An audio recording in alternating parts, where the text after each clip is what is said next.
नमस्कार। आज हम लोग विद्यालय प्रबंधन के अर्थ, आवश्यकता एवं महत्व पर चर्चा करेंगे। विगत सेशन में हम लोगों ने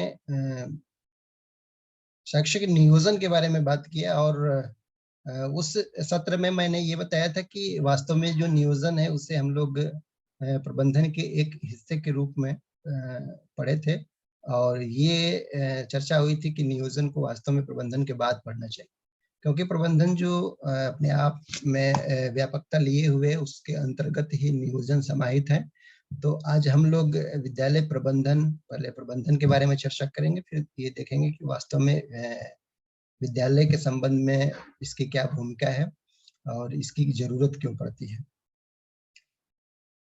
इसे समझने के लिए वास्तव में जो भी कोई भी संगठन स्थापित किया जाता है तो उस संगठन का अपना एक लक्ष्य होता है, कुछ उद्देश्य होते हैं और उन उद्देश्यों को प्राप्त करने के लिए ही वो क्या करता है कि अपने उसके पास जितने भी संसाधन होते हैं उन संसाधन को प्रभावशाली ढंग से उसको प्लानिंग करता है, उन्हें नियोजित करता है, उन्हें संगठित करता है और उन सब में निर्देशन प्रदान करते हुए इस दिशा में कार्य करने के लिए प्रयासरत रहता है, जिससे कि उस संगठन का जो लक्ष्य है उसे आसानी से प्राप्त किया जा सके। तो वास्तव में देखा जाए तो यही प्रबंधन है। प्रबंधन का अभिप्राय ही ये है कि कोई भी संगठन जो नियोजन, ठीक है, अपने कर्मचारियों की नियुक्ति, उन कर्मचारियों के लिए निर्देशन, उन पर नियंत्रण, ठीक है, करते हुए अपने उद्देश्यों को पाने के लिए जितने भी मानवीय संसाधन हैं और भौतिक संसाधन हैं, उन संसाधनों का बेहतर प्रयोग करने की प्रक्रिया ही प्रबंधन है। इसे अब यदि हम लोग अलग-अलग परिभाषाओं के रूप में भी देखा जाए तो विभिन्न शिक्षा शास्त्रियों या अर्थशास्त्रियों ने इस प्रबंधन को बेहतर तरीके से स्पष्ट करने का प्रयास उन्होंने किया है। कुछ लोगों ने इसे किसी भी संगठन के लिए एक जीवन रक्त की परिकल्पना की है। उन्होंने कहा है कि यह किसी भी संगठन के लिए जीवन रक्त है, यानी कि उनके कहने का अभिप्राय यह है कि यदि किसी भी संगठन में बेहतर तरीके से प्रबंधन न किया जाए तो वह अपने लक्ष्य को कभी प्राप्त ही नहीं कर सकता है।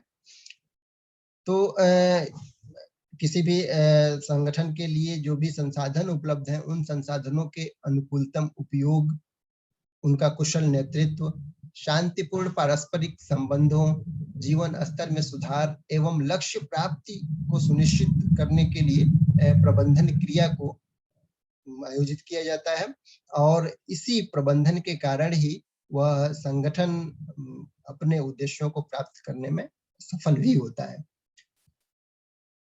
विभिन्न विद्वानों ने इसे अलग-अलग तरीके से परिभाषित करने का प्रयास किया है।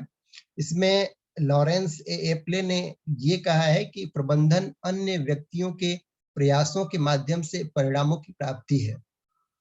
वास्तव में हम लोगों ने अब तक जो भूमिका के रूप में चर्चा की उसमें इस बात पर भी हम लोगों ने जोर दिया कि किसी भी संगठन के पास जो संसाधन होते हैं वो संसाधन चाहे मानवीय संसाधन के रूप में हो या भौतिक संसाधन के रूप में हो, तो वो जो मानवीय संसाधन और भी संसाधन लगे हुए हैं उन संसाधनों के प्रयासों को कैसे समन्वित किया जाए, उसी की तरफ इनकी परिभाषा इंगित कर रही है।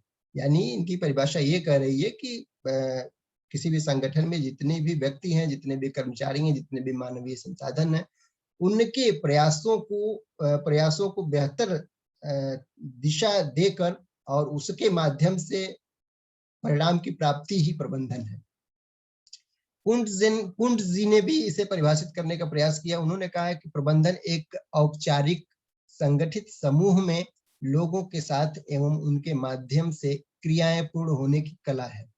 यहाँ पर देखा जाए तो ये अब कुछ एप्ले की तुलना में अपनी परिभाषा को ये कुछ और व्यापक करते हैं और ये कह रहे हैं कि औपचारिक संगठित समूह में जैसा कि हम लोग शुरुआत में ही चर्चा की कि जब भी कोई भी संगठन होता है, तो उस संगठन का अपना एक उद्देश्य होता है, अपना लक्ष्य होता है। उस लक्ष्य को प्राप्त करने के लिए वो प्रयासरत होता है, ठीक है? अपने संसाधनों को लक्ष्य प्राप्त करने के लिए समन्वित करता है, निर्देशित करता है उन्हें।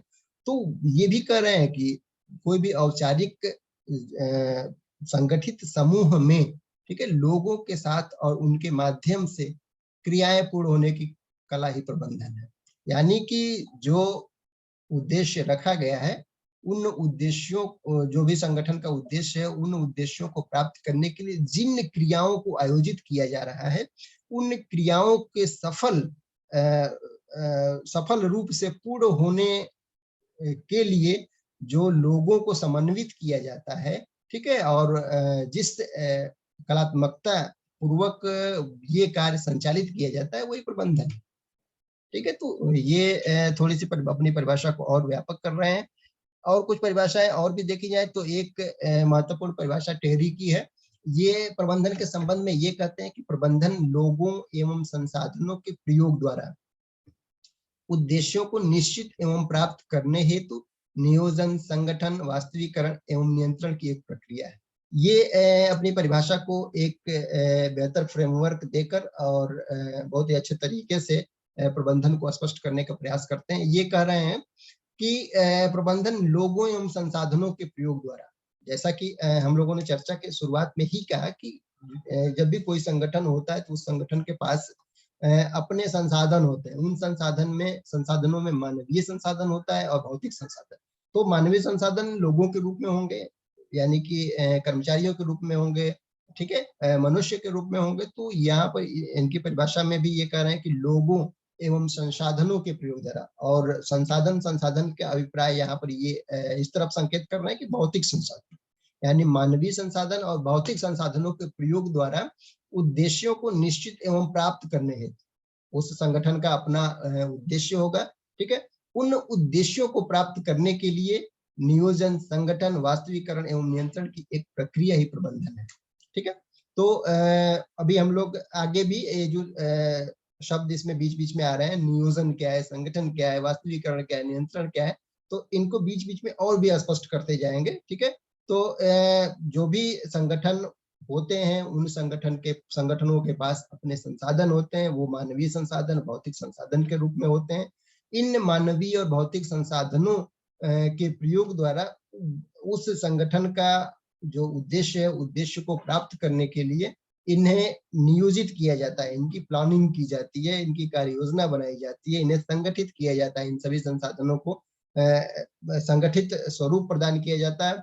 और इनका वास्तविकरण, यानी कि जो कार्य योजना बनाई जाती है उसको वास्तविकता के धरातल पर उतारा जाता है, और साथ ही साथ नियंत्रण भी रखा जाता है।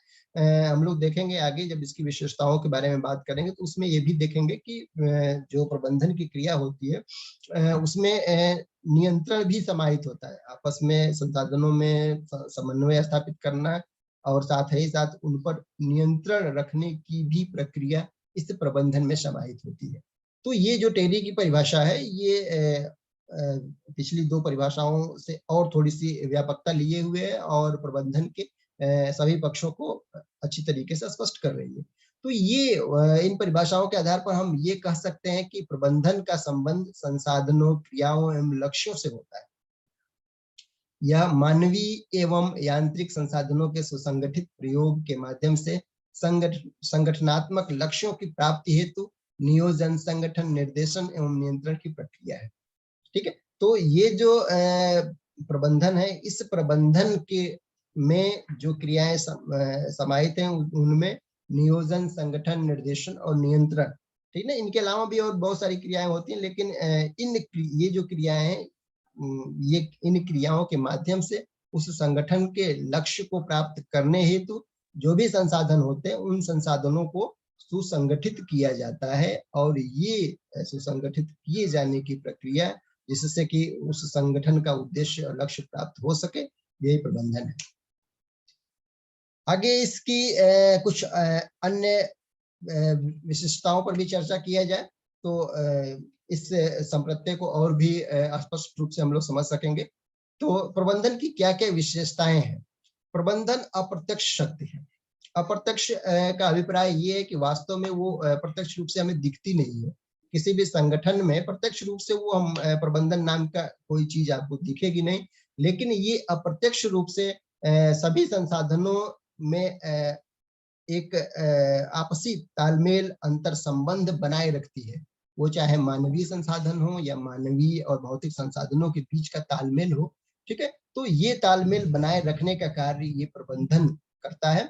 और प्रबंधन दृष्टिगत तब होता है जब पूरा संगठन सही तरीके से अपने उद्देश्यों को प्राप्त करने की दिशा में आगे बढ़ रहा हो, ठीक है। तो प्रबंधन वास्तव में उसे प्रत्यक्ष रूप से हम लोग देख नहीं सकते हैं, लेकिन कोई भी संगठन किस दिशा में कार्य कर रहा है अपने उद्देश्यों को प्राप्त करने के लिए, इससे हम जान सकते हैं कि उस संगठन में प्रबंधन की क्या स्थिति है। अगली विशेषता है कि प्रबंधन लक्ष्य परक होता है। जैसा कि हम लोग बार-बार इस बात पे जोर दे रहे हैं कि प्रबंधन किसी संगठन को सुचारू रूप से और उस संगठन के लक्ष्यों को प्राप्त करने के लिए ही इस प्रक्रिया का आयोजन किया जाता है। तो वास्तव में जब किसी संगठन के लक्ष्य को प्राप्त करने के लिए ही हम प्रबंधन का आयोजन कर रहे हैं, प्रबंधन प्रक्रिया को अपना रहे हैं, तो स्वाभाविक है कि प्रबंधन भी लक्ष्य परक ही होगा, ठीक है। प्रबंधन अलग-अलग संगठनों के लिए उसका अलग-अलग लक्ष्य होगा।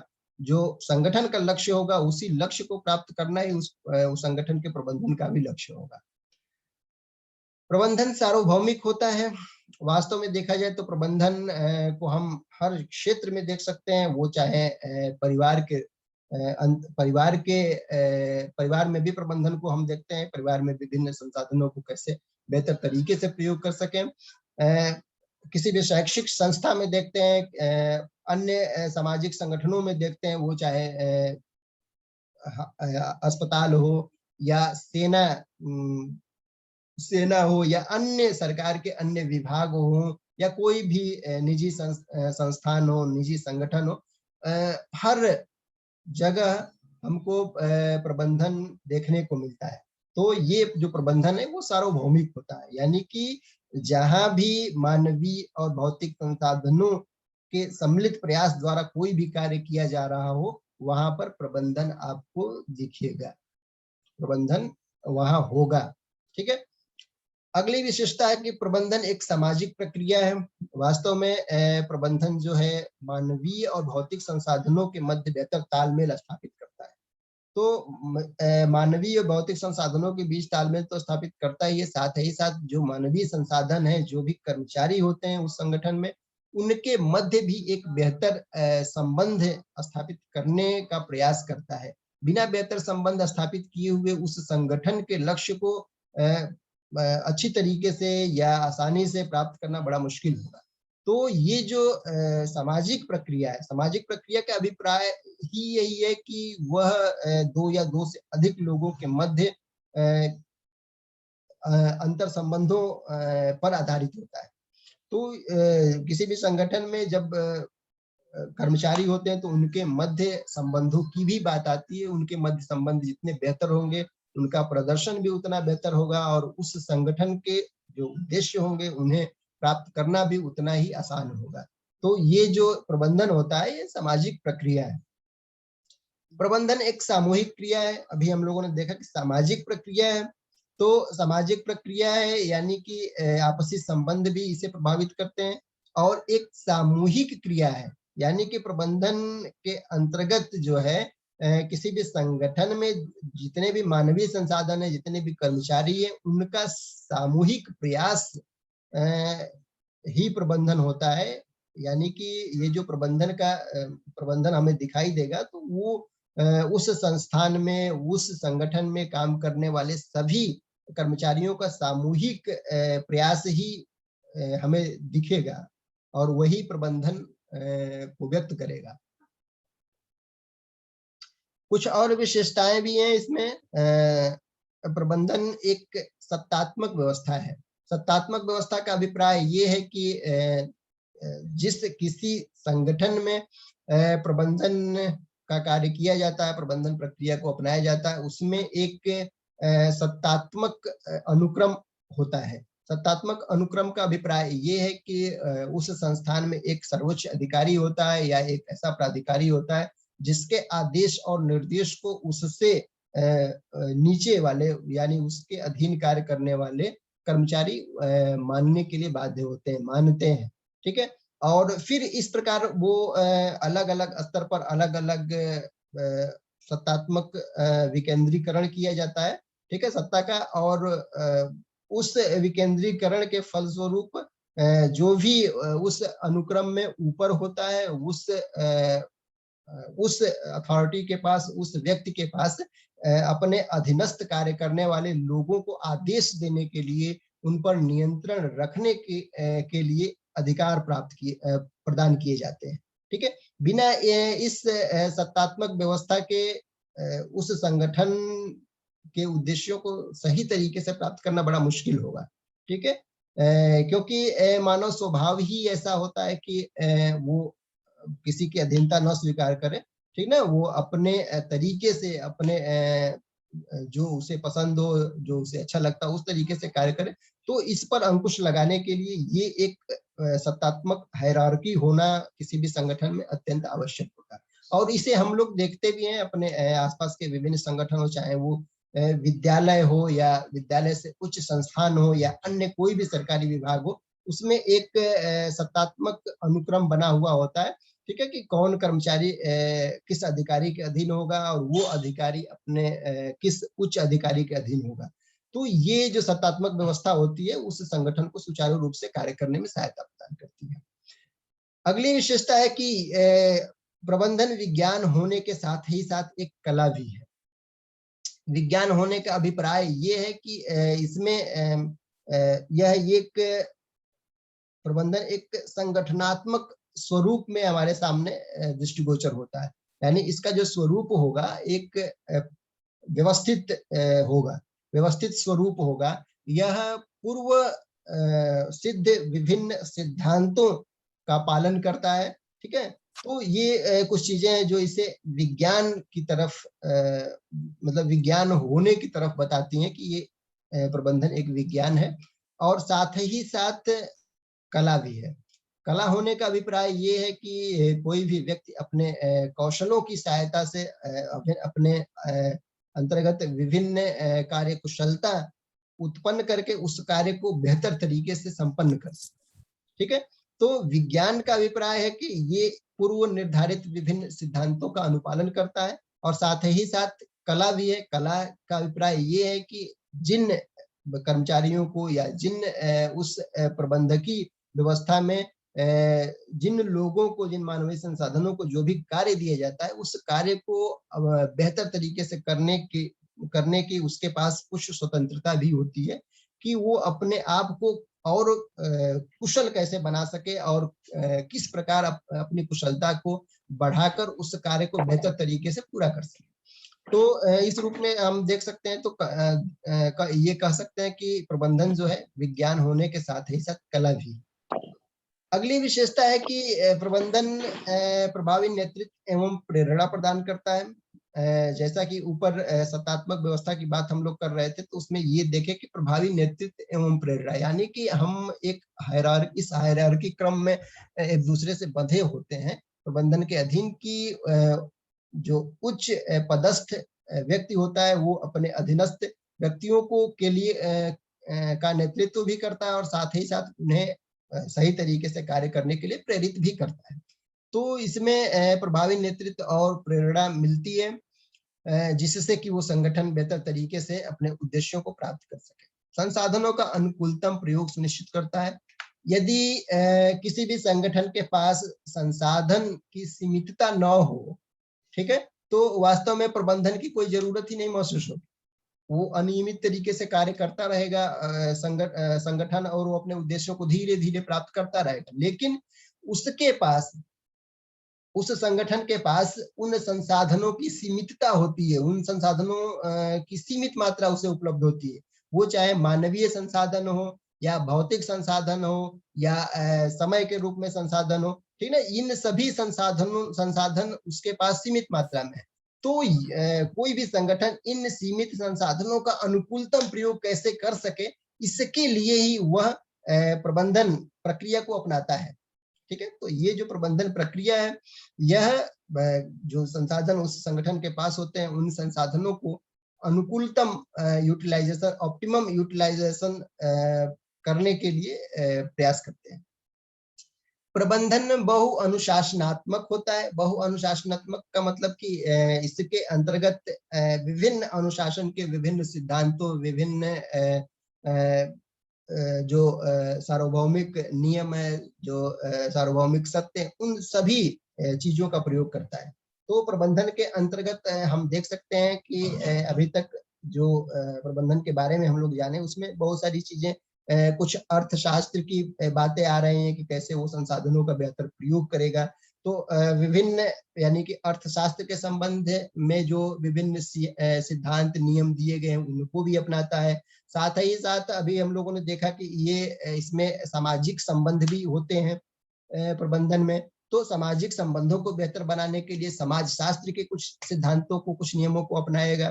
ठीक है, इसमें जो मानवीय संसाधन है, उस मानवीय संसाधन की विभिन्न समस्याओं, कार्य क्षमताओं, उनकी कार्य कुशलताओं को बेहतर करने के लिए, उनके अभिक्षमता, अभिवृत्ति को जानने के लिए हम मनोविज्ञान की भी सहायता लेते हैं। ठीक है, मनोविज्ञान की सहायता से हम उसकी अभिक्षमता को, ठीक है, अभिरुचि को भिन्न व्यक्तियों के जानने का प्रयास करते हैं। तो इसमें देखा जाए तो मनोविज्ञान का भी प्रयोग कर रहे हैं। तो इस प्रकार ये जो प्रबंधन है बहु अनुशासनात्मक होता है। इसमें विभिन्न प्रकार के अलग अलग अनुशासनों के विभिन्न जो सिद्धांत हैं, विभिन्न नियम है, उनका भी प्रयोग किया जाता है। ठीक है, तो मुझे लग रहा है कि इन विभिन्न विशेषताओं को जानने के बाद से इस प्रबंधन की जो प्रबंधन का जो संप्रत्यय है, वो और ही बेहतर तरीके से आप लोगों को स्पष्ट हो गया होगा। अब कुछ आगे चलते हैं। आगे हम कुछ अब शैक्षिक प्रबंधन की बात करें तो शैक्षिक प्रबंधन वास्तव में अभी तक हम लोगों ने प्रबंधन के बारे में जानने का प्रयास किया। अब ये जानने का प्रयास करें कि शिक्षा के क्षेत्र में किस प्रकार कार्य करता है। ठीक है, तो स्वाभाविक है कि हम लोगों ने देखा कि प्रबंधन सार्वभौमिक होता है। प्रबंधन सार्वभौमिक होता है, इसका अभिप्राय है कि प्रबंधन का प्रयोग हर जगह किया जाता है, वो चाहे शैक्षिक संस्थाएं हो, ठीक है, चाहे स्वास्थ्य सेवाएं हो, चाहे सेना, किसी देश की सेना हो या किसी देश के अन्य विभाग हो, तो हर जगह प्रयोग किया जाता है। लेकिन वास्तव में हम लोग जो पढ़ रहे हैं, तो हम लोगों के पढ़ने का उद्देश्य है कि हम लोग ये जानने का प्रयास करें कि शिक्षा के क्षेत्र में प्रबंधन की क्या भूमिका है और प्रबंधन किस रूप में कार्य करता है। तो शैक्षिक प्रबंधन के बारे में बात किया जाए तो जिन विशेषताओं को हम लोगों ने देखा, तो वो सब, उन सभी विशेषताओं के साथ प्रबंधन जब शिक्षा के क्षेत्र में कार्य करती है, तो उसको हम लोग शैक्षिक प्रबंधन कहते हैं। तो इस शैक्षिक प्रबंधन की क्या विशेषताएं होती है? सबसे पहली विशेषता कि ये जो इसका कार्य जो होता है, वो गत्यात्मक कार्य होता है। गत्यात्मक कार्य का अभिप्राय ये है कि जो शिक्षा का क्षेत्र है, वो शिक्षा का क्षेत्र ही एक गतिशील क्षेत्र है। गतिशील क्षेत्र होने का अभिप्राय ये है कि वो समय के साथ साथ उसमें लगातार परिवर्तन होता रहता है। ठीक है, तो जैसी परिस्थितियां आती हैं, उस प्रकार उसमें परिवर्तन होता रहता है। तो ये जो शैक्षिक प्रबंधन होगा, उसका स्वरूप भी शिक्षा के क्षेत्र में इसी प्रकार का होगा। वो गत्यात्मक रूप से कार्य करेगा, यानी कि बदलती हुई परिस्थितियों के अनुसार वो बेहतर तरीके से प्रबंधन करने का प्रयास करेगा, बेहतर तरीके से प्रबंधन करेगा। तो शैक्षिक प्रबंधन की पहली विशेषता है कि इसका स्वरूप जो होता है गत्यात्मक होता है। अगली जो विशेषता है वो ये बताती है कि इसके जो शैक्षिक प्रबंधन है, इसमें प्रयोगात्मकता होती है। प्रयोगात्मकता का अभिप्राय ये है कि ये जो शैक्षिक प्रबंधन है या विद्यालयी प्रबंधन जो है, वो केवल कुछ सिद्धांतों का, कुछ संप्रत्ययों का समूह मात्र नहीं है, बल्कि इन सिद्धांतों का, इन संप्रत्ययों का वास्तव में वास्तविकता के धरातल पर प्रयोग है। ठीक है, अभी हम लोग आगे देखेंगे अलग अलग क्षेत्रों में प्रबंधन, भौतिक संसाधनों का प्रबंधन कैसे किया जाए, ठीक है ना, समय का प्रबंधन कैसे किया जाए, मानवीय संसाधनों का प्रबंधन कैसे किया जाए, तो विद्यालय के संदर्भ में देखेंगे। तो यहाँ पर जब हम शैक्षिक प्रबंधन की बात करते हैं, तो यहाँ पर वास्तव में धरातल पर जो कुछ भी सैद्धांतिक संप्रत्यय होता, सैद्धांतिक बातें होती, उनको धरातल पे अपनाया जाता है। ठीक है। तो शैक्षिक प्रबंधन जो है ये स्वरूप में प्रयोगात्मकता लिए हुए है। अगली जो विशेषता है वो है कि ये जो शैक्षिक प्रबंधन प्रक्रिया के रूप में होता है। ठीक है। तो अब तक की बातों से ये स्पष्ट ही हो गया, जब प्रबंधन की पहली जो हम लोग विशेषता देख रहे थे तो उसमें हम लोगों ने ये देखा था कि ये जो होता है कि भौतिक रूप से दृष्टिगत नहीं होता है, यानी इसे भौतिक रूप से अप्रत्यक्ष रूप से हम देख नहीं सकते। ये अप्रत्यक्ष रूप से ही दिखता है, किसी भी संगठन के परिणामों के माध्यम से ही इसे हम देख सकते हैं कि वहां पर प्रबंधन की क्या स्थिति है। तो ये प्रक्रिया के रूप में होता है। तो शैक्षिक प्रबंधन वास्तव में एक प्रक्रिया ही है जो किसी भी संगठन के पास उपलब्ध मानवीय या अन्य संसाधनों के प्रयोग द्वारा पूर्व निर्धारित उद्देश्य प्राप्ति में अपना योगदान करती है। ठीक है। तो ये एक प्रक्रिया ही है। तो शैक्षिक प्रबंधन के रूप में हम कह सकते हैं कि शैक्षिक प्रबंधन एक प्रक्रिया है जो अपने में विभिन्न विधियों, प्रविधियों, तकनीकों जैसे कि नियोजन, संगठन, कर्मचारी नियुक्ति, निर्देशन, सहयोग, प्रेरणा एवं नियंत्रण को अपने में समाहित किए हुए रहती है। अगली जो विशेषता है वो संगठन के प्रत्येक स्तर पर आवश्यक, यानी शैक्षिक प्रबंधन की किसी भी संगठन के प्रत्येक स्तर पर आवश्यकता होती है। कार्य की प्रकृति एवं सत्ता के क्षेत्रों को ध्यान में रखते हुए संगठन के प्रत्येक स्तर, वो चाहे उच्च स्तर हो, मध्यम स्तर हो या पर्यवेक्षण स्तर हो, ठीक ना, हर स्तर पर प्रबंधन की आवश्यकता होती है। इसमें प्रत्येक स्तर की बात करें तो यदि हम शैक्षिक क्षेत्र में बात करें तो इसका स्तर ये हो सकता है कि जो निम्न स्तर है वो हो सकता है विद्यालयी स्तर पर प्रबंधन कैसे किया जाए। ठीक है। मध्यम स्तर की बात करें तो मध्यम स्तर पे हम ये कह सकते हैं कि जो विभिन्न पर्यवेक्षण होते हैं, ठीक है, या जो निरीक्षण के लिए जो अधिकारी शिक्षा के क्षेत्र में जो नियुक्त किए जाते हैं, ठीक है, चाहे वो खंड शिक्षा अधिकारी हो, ठीक ना, जिला बेसिक शिक्षा अधिकारी हो, DIOS हो, या इस स्तर के विभिन्न अधिकारी हैं, तो इनके लिए भी प्रबंधन की आवश्यकता होती है। ठीक ना। निम्न स्तर पे यानी कि विद्यालय स्तर पर प्रबंधन की आवश्यकता है ही साथ जो पर्यवेक्षण के लिए जिस तंत्र की स्थापना की गई है वहां पर भी प्रबंधन की आवश्यकता है। और साथ ही साथ अब उससे भी ऊपर चले जाएं तो उच्च स्तर का अभिप्राय ये है कि शिक्षा के क्षेत्र में जो विभिन्न शैक्षिक नीतियां निर्धारित की जाती हैं, विभिन्न शैक्षिक योजनाएं बनाई जाती है, तो उस स्तर पर भी प्रबंधन की जरूरत होती है। ठीक है। तो संगठन के प्रत्येक स्तर पर इसकी आवश्यकता होती है, वो चाहे निम्न स्तर हो, ठीक है। निम्न स्तर का अभिप्राय मतलब कि जो एकदम धरातल पर विद्यालय ही कार्य करते हैं, तो विद्यालय स्तर पे प्रबंधन की आवश्यकता होती है। उनके जो पर्यवेक्षण की जो संस्थागत जो योजना बनाई गई, जो जिन अधिकारियों की व्यवस्था की गई, उनको भी उनकी भी कार्य कुशलता बढ़ाने के लिए वहां भी प्रबंधन की जरूरत होती है। साथ ही साथ उच्च स्तर पर यानी कि विभिन्न शैक्षिक नीतियों को निर्धारित करने के लिए, बनाने के लिए, विभिन्न शैक्षिक योजनाओं को स्वरूप देने के लिए वहां भी प्रबंधन की जरूरत होती है। सत्ता का ढांचा, इसमें शैक्षिक प्रबंधन में देखा जाए सत्ता का ढांचा का क्या स्वरूप होता है। सत्ता वह शक्ति होती है जो व्यक्तियों को निश्चित दिशा में कार्य करने के लिए प्रेरित करती है। प्रबंधन सत्ता के अभाव में सही ढंग से कार्य नहीं कर सकता। ठीक है। यह नियम निर्णायक एवं नियम क्रियान्वयन ढांचा है। संगठन के विभिन्न स्तरों पर विभिन्न लोगों के पास विभिन्न प्रकार की सत्ताएं होती हैं। और ये जो शिक्षा के क्षेत्र में देखें तो यहाँ भी जब तक ये जो सत्तात्मक एक अनुक्रम स्थापित नहीं होगा तब तक बेहतर तरीके से प्रबंधन प्रक्रिया को लागू नहीं किया जा सकता है। ठीक है। जैसा कि विद्यालय स्तर पे देखें तो विद्यालय स्तर पे जो भी प्रधानाध्यापक होते हैं तो उन्हें कुछ शक्तियां, कुछ अतिरिक्त शक्तियां प्रदान की जाती हैं जिससे कि वो अपने पूरे संस्थान के, पूरे विद्यालय के सभी मानवीय संसाधनों को सही तरीके से निर्देशित कर सकें, सही तरीके से उन्हें नियंत्रित कर सकें। ठीक है। तो ये जो सत्ता का ढांचा शैक्षिक प्रबंधन में अत्यंत जरूरी होता है।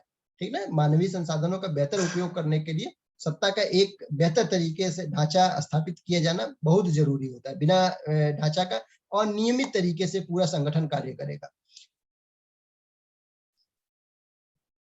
ये कुछ विशेषताएं थी जो शैक्षिक प्रबंधन के लिए थी।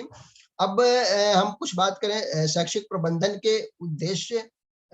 तो वास्तव में शैक्षिक प्रबंधन के उद्देश्य क्या होते हैं, तो जैसा कि शुरू से ही हम लोगों ने चर्चा बार-बार कर रहे हैं हम लोग कि जो प्रबंधन होता है वास्तव में किसी भी संगठन के लिए इसलिए ज़रूरी होता है कि वो संगठन अपने उद्देश्यों को आसानी से प्राप्त कर सके। तो शिक्षा के संबंध में भी इसकी भूमिका वही होगी, ठीक है? कि जो सबसे पहला जो उद्देश्य संस्थान के उद्देश्यों की प्राप्ति, यानी कि किसी भी संस्थान स्तर पे यदि हम शैक्षिक प्रबंधन का प्रयोग कर रहे हैं, तो आखिर हम लोग क्यों कर रहे हैं? इसलिए कर रहे हैं कि वो संस्थान अपने उद्देश्यों को आसानी से प्राप्त कर सके, सुगम तरीके से प्राप्त कर सके, ठीक है? इसके लिए ये पहला उद्देश्य और महत्वपूर्ण उद्देश्य होगा। दूसरा उद्देश्य जो संस्थान की क्रियाओं प्रक्रियाओं के नियोजन, संगठन एवं क्रियान्वयन में सुधार। संस्थान में विभिन्न प्रकार की क्रियाएं प्रक्रियाएं चलती रहती हैं। उन क्रियाओं में नियोजन कैसे किया जाए? नियोजन का अभिप्राय हम लोग पिछले सत्र में पढ़े थे। इस नियोजन का अभिप्राय ये है कि संसाधनों को किस प्रकार, कब, कैसे और क्यों खर्च करना है, किस प्रकार खर्च करना है, ठीक है? तो उसका योजना बनाना, ठीक ना? ये यानी कि किसी भी कार्य को मूर्त स्वरूप प्रदान करने से पहले की जो योजना बनाई जाती है वो नियोजन होता है। तो जो नियोजन का कार्य किसी भी संस्थान के लिए जो नियोजन की प्रक्रिया की जाती है, तो उसके लिए भी शैक्षिक प्रबंधन जरूरी होता है। संगठन की जरूरत होती है, यानी कि जो भी संसाधन है उस संगठन के पास उनमें आपस में सही तरीके से तालमेल बैठाया जाए, ठीक है? तो उसके लिए भी शैक्षिक प्रबंधन की जरूरत होती है, यानी शैक्षिक प्रबंधन का उद्देश्य ये भी होता है कि जो भी संसाधन है उनमें बेहतर तालमेल स्थापित किया जाए एवं क्रियान्वयन में सुधार। उनके जो कार्य प्रणाली है, उनके जो कार्य हैं, उन कार्य प्रणाली को कैसे बेहतर किया जाए, उनको कैसे और अच्छा किया जाए, उसमें क्या-क्या सुधार किए जाए, इसके लिए भी प्रबंधन जरूरी होता है। जब प्रबंधन के हम चरण देखेंगे तो उसमें ये देखा जाएगा कि कैसे किसी भी संस्थान के उद्देश्यों को प्राप्त करने के साथ-साथ उस संस्थान की क्रिया प्रणाली में किस प्रकार सुधार करने में शैक्षिक प्रबंधन भूमिका निभाता है। अगला जो उद्देश्य है संस्थान की सार्वजनिक स्थिति को अच्छा बनाना, सुधार लाना एवं उन्हें बनाए रखना। जो विद्यालय होते हैं उनकी जो सार्वजनिक स्थिति होती है, यानी कि लोगों में जो उसकी छवि होती है, ठीक ना? वो जिन उद्देश्यों के लिए स्थापित किए गए हैं, उन उद्देश्यों को वो कितने बेहतर तरीके से वो पूरा कर रहे हैं, ठीक ना? और उसकी क्या स्थिति है समाज में, उसे और बेहतर बनाने के लिए भी शैक्षिक प्रबंधन जरूरी होते हैं। और उनमें सुधार लाना, समय के साथ-साथ वो उद्देश्य समाज की अपेक्षाएं उन संस्थानों से बदलती रहती हैं, ठीक है? तो उनमें समय के साथ-साथ परिवर्तन लाना भी जरूरी होता है। तो इस परिवर्तन को लाने में भी शैक्षिक प्रबंधन महत्वपूर्ण भूमिका निभाती है। अगला जो उद्देश्य है, सभी प्रकार के शैक्षणिक, गैर शैक्षणिक कर्मचारियों एवं छात्रों के रूप में उपलब्ध मानवीय संसाधनों का कुशलतम उपयोग करना। बार-बार हम लोग इस बात को देख रहे हैं, हम लोग प्रबंधन की विशेषताओं में भी देखा कि जो इसका महत्वपूर्ण विशेषता ये है कि जो भी संसाधन उस संगठन के पास है, उन संसाधनों का अनुकूलतम उपयोग कैसे किया जाए, यह सुनिश्चित करता है प्रबंधन, ठीक है? तो शैक्षिक संस्थाओं के संबंध में भी किसी भी शैक्षिक संस्था के पास कितने शैक्षणिक कर्मचारी हैं, कितने गैर शैक्षणिक कर्मचारी हैं, ठीक है? और भौतिक संसाधनों के रूप में कौन-कौन से संसाधन उसके पास उपलब्ध हैं, इन संसाधनों का अनुकूलतम उपयोग कैसे किया जाए, इसे सुनिश्चित करने का कार्य प्रबंधन करता है। ढांचागत सुविधाओं की प्रभावपूर्णता एवं कुशलता में वृद्धि, ठीक है? जो भी ढांचागत सुविधाएं उन संस्थानों के पास होती हैं, उनको और बेहतर बनाने के लिए प्रबंधन महत्वपूर्ण भूमिका निभाता है। कार्य संतुष्टि में वृद्धि करना, किसी भी संस्थान में जो भी मानवीय संसाधन है, जो भी कर्मचारी हैं, कार्य कर रहे हैं, उन कर्मचारियों की जब तक कार्य संतुष्टि में वृद्धि नहीं होगा, तब तक वो बेहतर तरीके से अपना प्रदर्शन नहीं दे सकते हैं, ठीक है? जब आप कोई कार्य कर रहे हो और जब तक आपको उस कार्य करने में संतुष्टि न मिल रही हो, तो आप अपना बेहतर प्रदर्शन वहां नहीं कर पाएंगे। ऐसी ही बात शैक्षिक संस्थाओं में भी आती है। जो भी शैक्षिक संस्थाओं में काम करने वाले कर्मचारी हैं, उनके लिए जॉब सेटिस्फेक्शन बहुत ही महत्वपूर्ण होती है, और इस जॉब सेटिस्फेक्शन में वृद्धि करने में ये शैक्षिक प्रबंधन महत्वपूर्ण भूमिका निभाती है। अंतरवैयक्तिक संप्रेषण में सुधार एवं अंतरवैयक्तिक झगड़ों का निपटारा करना। यानी कि इससे ये स्पष्ट हो रहा है कि जो अंतरवैयक्तिक संबंध है, जब हम लोगों ने प्रबंधन की विशेषता देख रहे थे, उसमें हम लोगों ने ये कहा था कि ये एक सामाजिक प्रक्रिया है। तो सामाजिक प्रक्रिया का अभिप्राय ये है कि जो भी मानवीय संसाधन है, उन मानवीय संसाधनों में उन कर्मचारियों में आपसी संबंध भी होते हैं, और बिना उस संबंध को बेहतर बनाए हुए उनके परफॉर्मेंस को बेहतर नहीं किया जा सकता है। ठीक है, तो ये जो उनके बीच जो आपसी संबंध है, उन संबंधों को बेहतर बनाने में भी शैक्षिक प्रबंधन महत्वपूर्ण भूमिका निभाती है, और इस अंतरवैयक्तिक संबंधों को बेहतर बनाकर उस पूरे संगठन की कार्यप्रणाली को बेहतर बनाती है। तो ये कुछ बातें थी शैक्षिक प्रबंधन और उसके अर्थ के संबंध में, उसकी आवश्यकता के संबंध में। तो मैं उम्मीद करता हूँ कि आप लोग